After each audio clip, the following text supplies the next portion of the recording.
Hello, welcome back to the channel. Today we're watching the next episode of the AI Guys D&D campaign. Let's get into this. Guys, plunging right back into the story. Rar, you found yourself teleported away by Tronald's vortex warp, appearing at his side and hastily cloaked for the sake of anonymity. The epicenter of chaos surrounds you, the city square transformed into a sea of frenzied people. Debris from the explosion rains down from the heavens, and the guards buzz around like a disturbed hive. You, the unexpected maestros of this orchestrated pandemonium, find yourselves standing within the eye of the storm. And so the question begs an answer. What will your next move be? I want to guide Rar out of this chaos, making sure the cloak stays over his face at all times. I'll follow you guys, just a little bit behind you and make sure nobody is tailing us. Yeah, I'm gonna do the same as Saxy. Tronald, we need to go back for Jake. If he's still alive, there's a chance we can rescue him. I'd worry more about yourself for now than Jake. We need to get you out of here. I can't, Tronald. I can't leave him behind. Rar. He seemed like he knew what he was doing. And to be honest with you, it wouldn't surprise me if he intended to cause that explosion to give you an opening, if he was as fond of you as you seem to be of him. I'm certain that he is absolutely fine. If you genuinely believe that, I trust you. He said he had a ship, so we could make our way to the docks to see if we can spot him. That's far from the worst idea in the world. I mean, at this point, we need to get out of water. Not a bad idea. Too much has gone down, and I feel like we're one wrong move away from our stories not ending so pleasantly. Joe, are we far enough away from the center yet so we can slow down and discuss things as a group? Yeah, you've put a substantial span between you and the site of the detonation. Sufficient enough that if you were to slow down now, you wouldn't stick out as an immediate oddity or arouse suspicion. However, bear in mind that you're still within relative proximity to the epicenter of the chaos. So while you have created some breathing room, there remains the risk that should the guards fan out in their hunt for Rar, their paths could potentially intersect with yours. So tread cautiously is what I'm trying to say. Okay then, I slow down and wait for Saxy and Celestia to catch up before saying to them, what do you guys think? Have we had enough of Waterdeep's hospitality? Because I'm ready to get the hell out of here. So we're gonna now explore some of the rest of the continent. There's plenty of leads we need to chase down, and none of them involve staying here. Yeah, he has that scrying eye now, so you can look for the dude that stole his shit as well. I'm more than happy to start making some headway. We need a place where we can talk things through, because so much has happened to us individually that I don't actually think there's a set plan in place for what we should be actually doing next. Have you got any ideas, Tronald? Well, I'll explain it to you properly later, but whilst we were separated for 3 days, I dug up some intel about Kobe. Seems our friend caught a ship heading north. Now, I can't say exactly where north he's off to, but I think hitching a ride on a boat ourselves might give us the breathing room we need to strategize. And there's this scrying crystal, courtesy of Asmo. Once per day, we can attempt to get a sneak peek into Kobe's business. If we spot a few landmarks, we might just be able to pinpoint him. Yeah, I'm all for that. Let's get a charter to the next main port to the north, wherever that will be. At least then, we won't feel like we're watching our backs constantly, and we will have some time on the open sea to clear away some of these cobwebs. Joe, I think it goes without saying that we're moving towards the port whilst we're talking. Okay, noted. So, Rar, what exactly did you get yourself into to wind up in that predicament? I tell them all the ins and outs of what happened, Joe. It was absolute bullshit. I suppose that's what I get for trying to be a good guy, right? I don't know, man. I wouldn't outright class that as you being a good Hey, Diabolical, how's it going? How's it going? It is midday for me, so good morning to you. guy. It just so happened that a chicklet changed your feelings towards the whole situation. Then instead of killing one bird, you killed another. But Absolute bullshit. anyway, there's no point lingering on it because at the end of the day, they were trying to pin breaking into the bank on you. And it's clear you didn't do that, not intentionally anyway. What about you, Celestia? Did you manage to find any information regarding the Obetus or Lord Tan in the library? For the sake of expediency, let's just say I've told you everything that I learned whilst I was there. All right. So what I'm gathering is That is a lot simpler. that this Lord Tan founded this 10th Doing good. I noticed you didn't push 1k overnight, so after I came and said hi. school of magic. Came from an unknown origin around 30 years ago. Rose through the ranks The moment it does hit, I also have another video to react to. So I've got a lot of stuff to react to. Pulling for you, bro. Of course, appreciate it. quicker than anyone has ever done before. Then he was murdered for whatever reason by the Obetus, right? Because it seemed like they appeared at almost the exact same time as Lord Tan, the previous emperor, and a whole host of other important figures were killed. But why? Why would they go on an absolute path of destruction out of the blue? And how wasn't such an organization even recognized before that? Maybe the Obitus didn't want Lord Tan sharing his discoveries with an enemy continent. I mean, it makes sense, right? Let's just say that the Obitus originated from Arcantera as well, and made their way over to silence any information. I'm so curious to see what this Obitus actually is, because they've been mentioning it, I mean, for the past, like, what's this episode? This is episode 23. For like the past 15, 16 episodes, they mentioned the Obitus at some point. I'm very curious to see what they actually are. That he was sharing that they didn't like, erasing it all whilst they were at it. Yeah, that would make sense, because as far as trade or any kind of contact goes, Arcantera has massively kept to itself for as long as the history books have recorded. So, if an individual from Arcantera decided to take a branch of magic that was only known to them and share it across other continents, they wouldn't take too kindly to that, would they? Guys, there's a truth that's been lying dormant within me, a weight that we've all felt but chose to ignore until now. It's time to bear it all, to expose this enigma What is he talking about? for what it truly is. Remember Rick's manner? When I interacted with that cloning device, so intrinsically linked with the Vitamancy that we've come to unravel?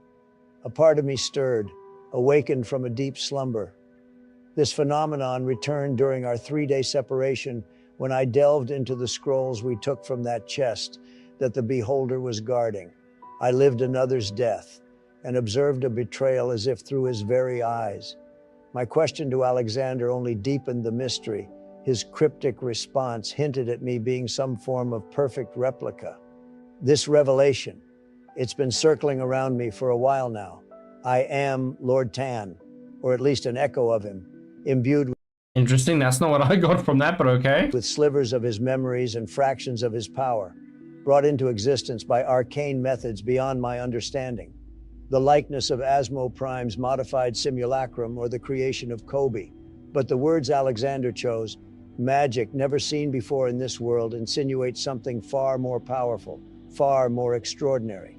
It's as if the jigsaw pieces of my identity have finally begun to come together. Wow, I mean, sure, it sounds plausible, but can you think of any other reasons that have led you to think this? Yeah.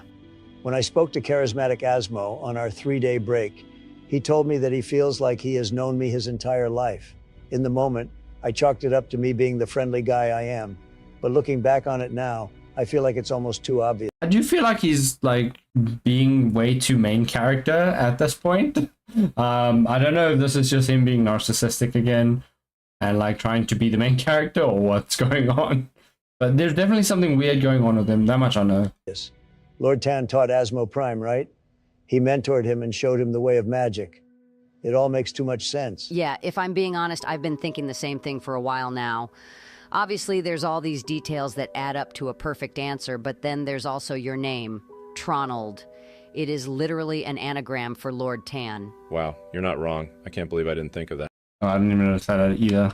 What's an anagram? It's where a word or phrase is formed by rearranging the letters of a different word or phrase, using all the original letters exactly once. Oh, right, I see.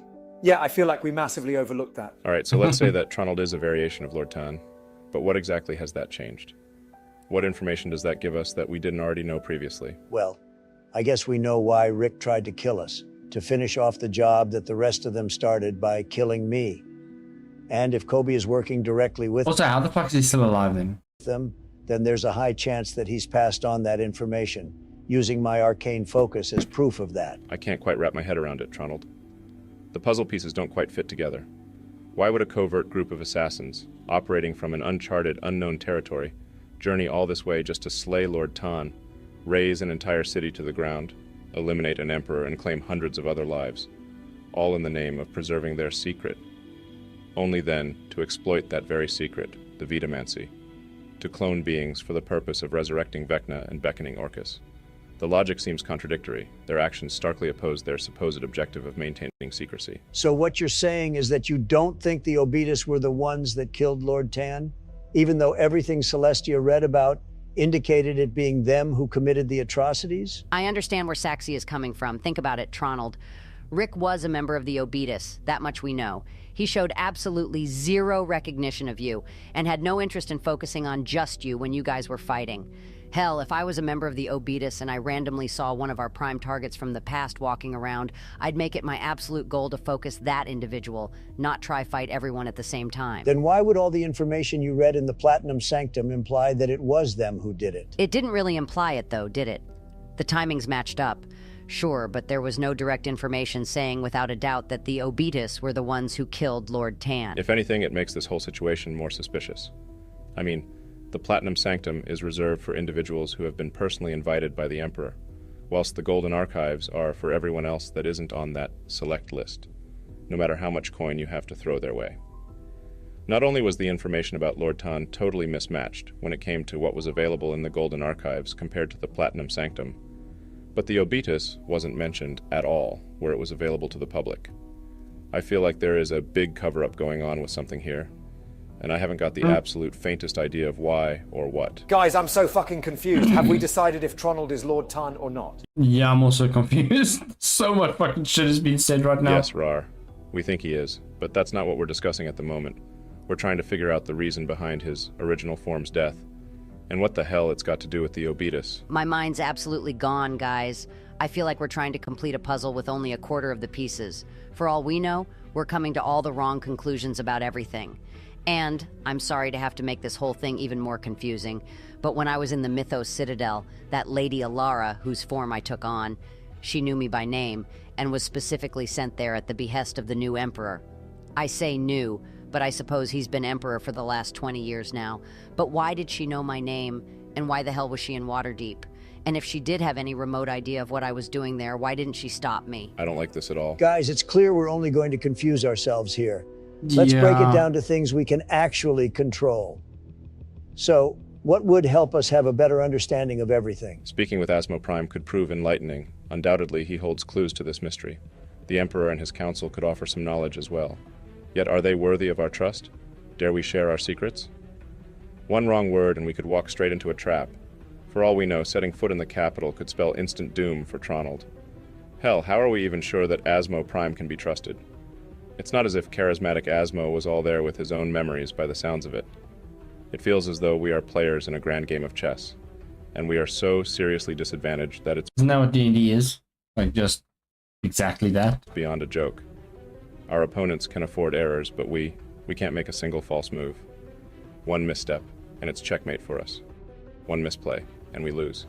I also think that visiting Tronald's, or should I say Lord Tan's home city, could help. I mean, even if there's a slight hint at what we're dealing with that's been left behind, surely that's worth exploring.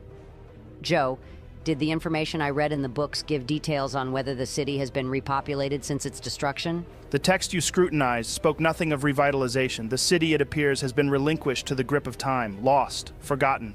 It stands as a specter of a memory too grim to recall, a place none dare tread. It is feared that to disturb its slumber could echo the calamities of the past, unleashing them anew upon an unprepared world. Well, I mean, that's one positive at least, that any clues that could be there would still be there, undisturbed. Oh yeah, This is a very long exposition dump, basically. that's absolutely a positive. That we have to visit a city that nobody has dared venture to in 20 years, for the risk of the potential shitstorm it could bring. Yeah, it fills me with joy. And let's not forget about Kobe. He's probably the one aspect that could lead us to more information the fastest. I mean, if he's working directly for the Obetus, then he either pretended he didn't know what was going on when we first met. I mean, that's also true. Like, he could also be a big player, or he could just be a person that was fucking cloned against his will, and he's like, cool, easy money, yoink, and leave. Or in between us meeting him, and him stealing Tronald's arcane focus, something activated within him, almost reminding him of his mission. And therein lies another mystery, the theft of your arcane focus, a simple object of seemingly no intrinsic value, yet targeted with such precision, nothing else disturbed.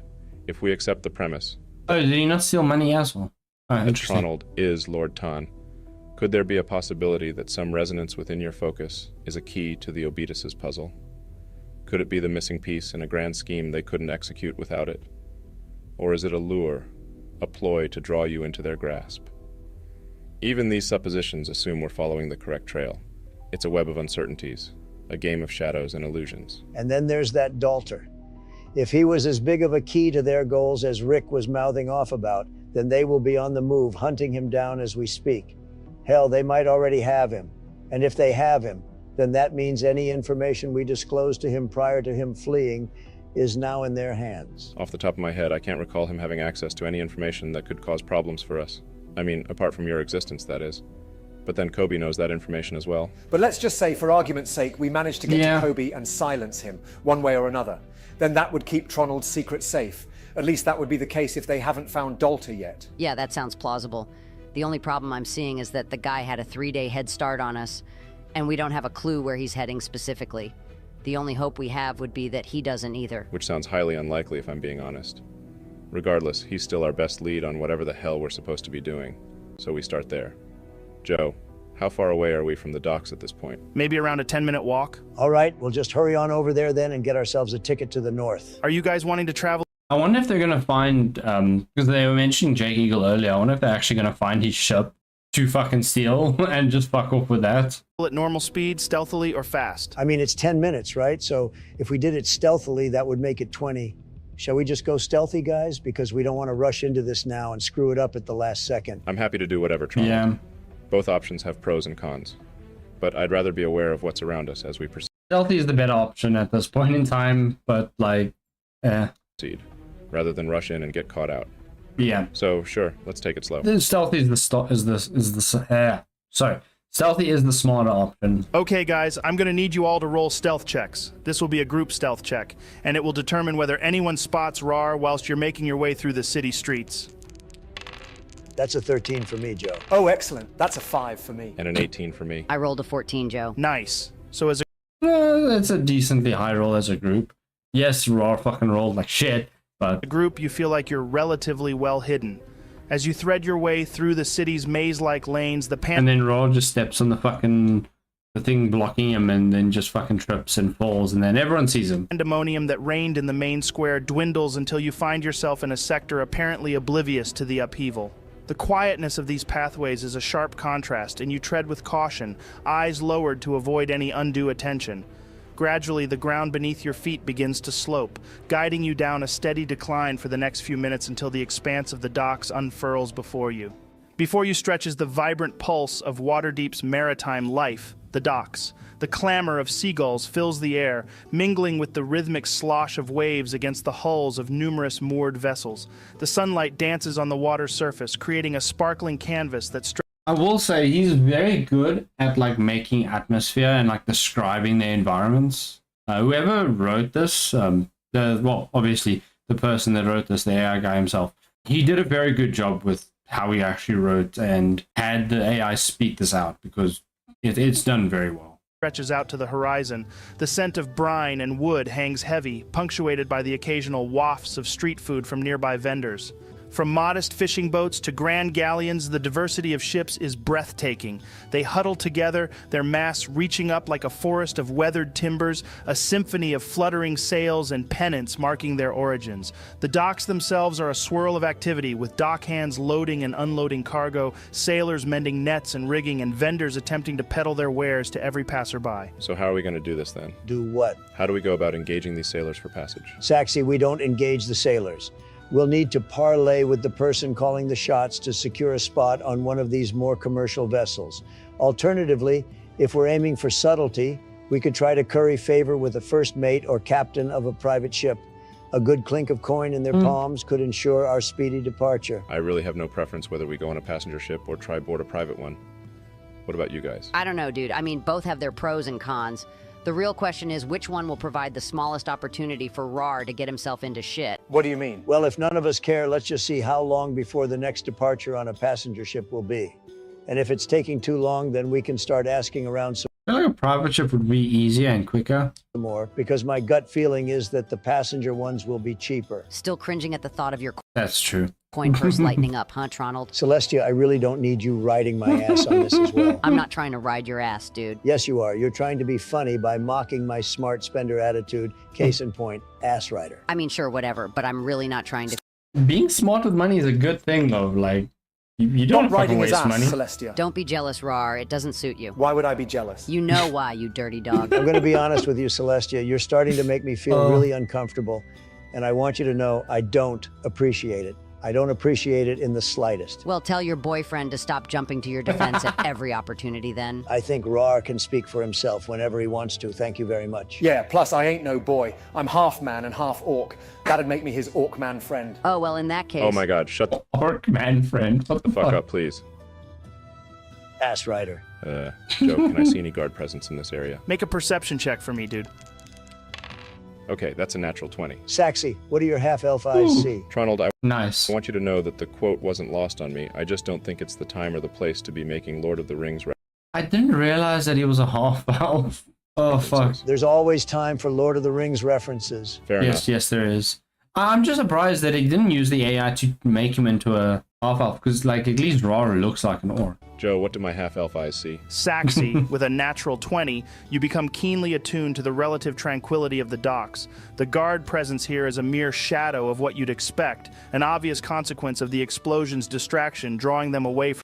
Hey, Obi-Wan, how's it going? How's it going? Yes, I am now busy with the next episode of AI Guy. You showed up just in time. Well, it's halfway through. Well, more than halfway through, but yeah. From their posts. However, standing on the threshold of the port, your eyes flick back towards the route you've just taken. There, on the descending gradient of the path you yourselves traveled, you catch the unmistakable sight of city guards methodically making their way down towards the docks. Ooh. Their coordinated sweep... It makes sense that they would go there, because what's the easiest way to get out of fucking town? It's probably through fucking, like, jumping onto a boat and fucking off. Other than, you know, walking out of town. But I'm assuming all the fucking exits, the normal exits out of town, are also closed off at this point. of the area indicates an expanding perimeter search, and it seems the chaos of the city square has finally spilled its turmoil to the outskirts. Their pace suggests you have, at best, a fleeting 2 minutes before they intersect with your location.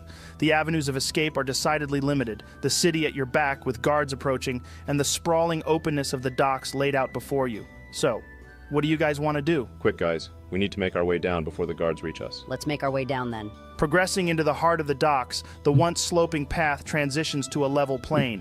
The tranquil observation from your vantage point above is quickly shattered upon immersion in the seething chaos below. Dock hands, cart pullers, and horses, all engaged in the frenetic ballet of maritime commerce, weave around you. You are jostled in the flow of activity, occasionally accompanied by gruff but oddly polite suggestions for you to get the fuck out of the way.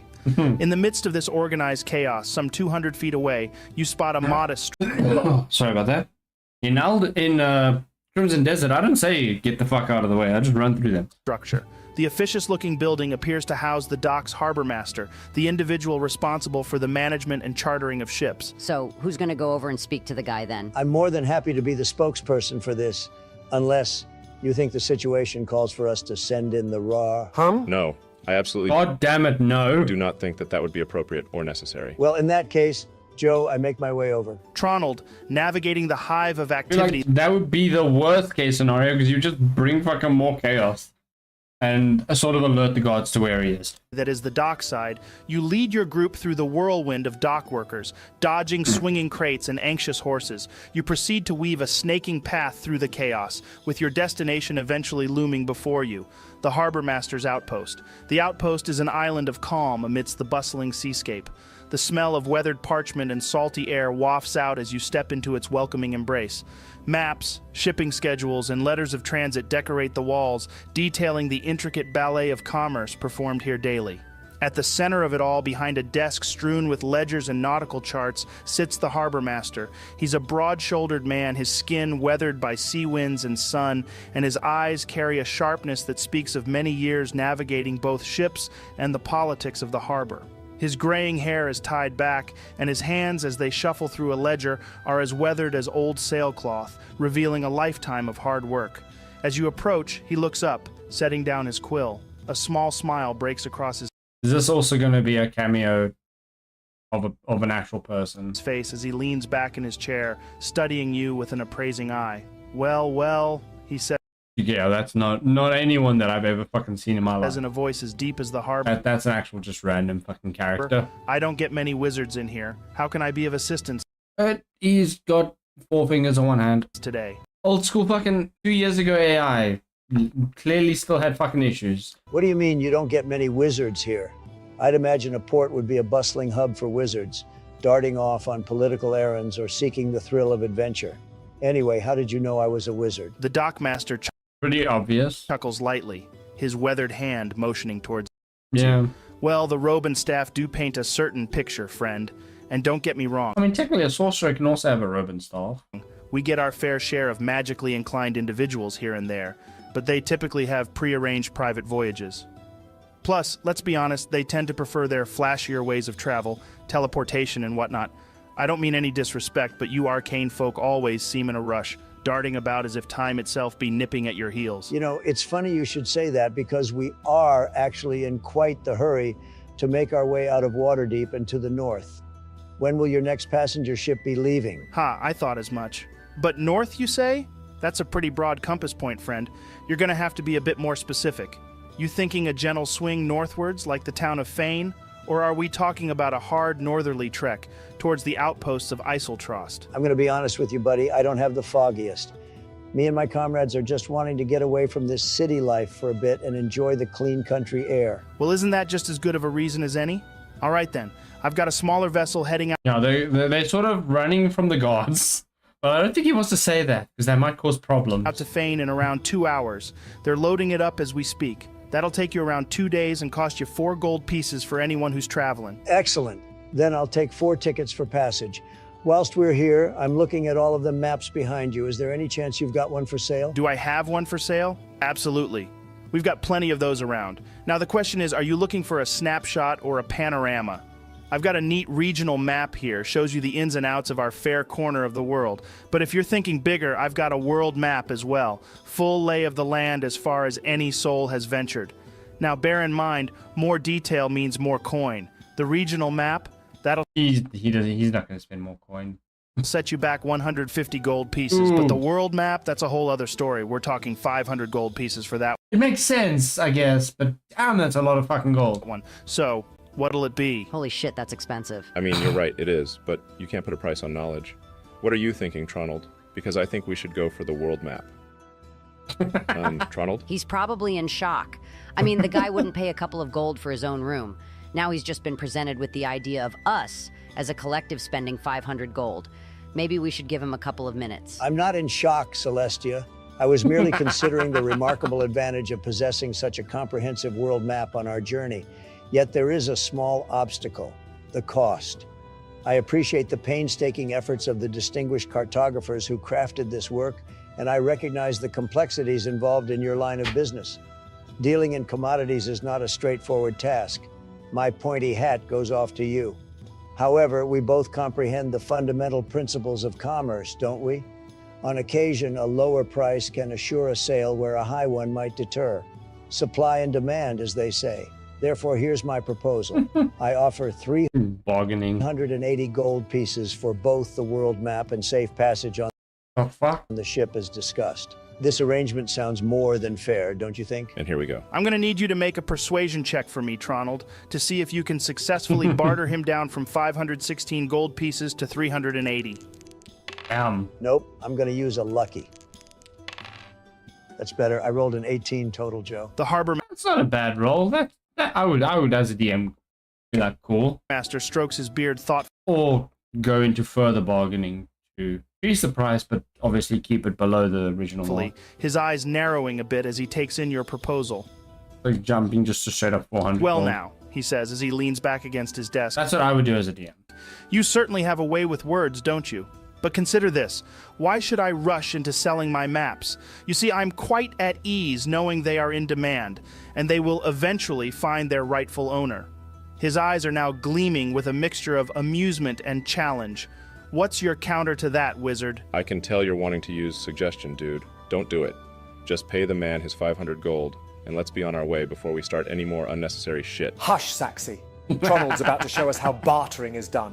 You've got that salt of the sea look about you. I doubt you've climbed your way up the ranks by virtue of some fancy academy. More likely you've earned your stripes out there, on the wild waves, where idle men conjure up diversions to pass the time. So I propose a wager. You name the game, whether it's a test of wits or a physical challenge. And now we've gone into fucking playing games for it. Should I win, I'll take that map and our passage for 380 gold. But if I lose, I'll pay you a hefty 700. Either way, Oh, fuck. you've got a sale. How about it? The man's features crease into a wily grin as he says, "All right, we've got a wager. An arm wrestle it is. Simple and fair." Oh, for fuck's sake, Tronald. Have you seen the size of this guy? Yeah, I don't think that's gonna work. I'm assuming Raw is gonna be the one arm You wrestling. plan on beating him with your scrawny physique. It's pretty obvious he's going to use a spell or something, Saxy.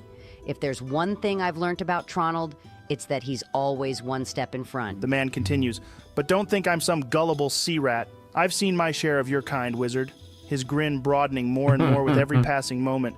"You'll part with your arcane focus, keep both hands on the table at all times, and maintain silence throughout the match. Violate any of these terms and you're out, immediately conceding the contest." You were saying, Celestia? Well, that's put a giant fucking hole in my theory. Good luck, Tronald. Tronald doesn't need your luck. He has something far more powerful. Family. And there ain't nothing That's not gonna help for shit. stronger than family. Actually, I don't, Rar. They're all dead. Shit. Sorry. Yeah. Everybody, that was a little thoughtless. That was a hectic To me, one. I meant us. We're your family. With a resounding thud that reverberates through the air, the man plants his meaty arm onto the counter. His muscle-riddled forearm grates like sandpaper as That is 100% parting with 700 gold after this. it rubs across the wooden surface. His voice, gruff with the echo of countless salt-sprayed shouts across ship decks, rumbles forth. "Well then, let's commence, wizard." His eyes glint with a spark of excitement, his burly form radiating anticipation. "Best of luck to you." I place my arm on the counter and grapple his hand. All right, Tronald, I'm going to need you to roll an athletics check. This will be a contested strength roll between you and him. To put it simply, whoever rolls the highest wins. Well, I'm using one of my luckies straight off the bat to give me advantage. Excellent. That's a 14. I'm not sure a 14 is anything to be celebrating, dude. Well, we No. will soon see. It's time for his roll. I'll just go ahead and stop you right there, Joe. I'm giving him one of my Fucking divination wizard. I forgot about that. That's why he was so fucking confident. portents. He rolled a 4. Oh, you little shit, Tronald. Don't begrudge me because I'm fortunate, Joe. Haha, well played, Tronald. Well played. See, I told you Tronald was going to pull out some fire. In that singular, heartbeat-pausing instant, your muscles lock in combat, the battle of strength commencing. I love divination wizards. One of my characters that I play in a regular fucking game is a divination wizard. They're so fucking bullshit. I fucking cast a spell that should not work on a fucking demon and gave them a fucking natural one, and they fucking got paralyzed. It was the funniest shit ever. The man's brawny arm falters, a small yet fatal slip that you instantly seize upon, bringing his hand slamming down onto the rough wooden surface. His eyes widen, a ripple of disbelief spreading across his hardened features. "Well, fuck. I didn't see that one coming," he murmurs, his gaze shifting from his own defeated hand to you. "Can't say I'm a fan of this outcome, but a deal's a deal. You've earned your map and passage for 380 gold, as agreed." Don't be disheartened, for every defeat brings an important lesson. The lesson you've learned today is to never underestimate your opponent.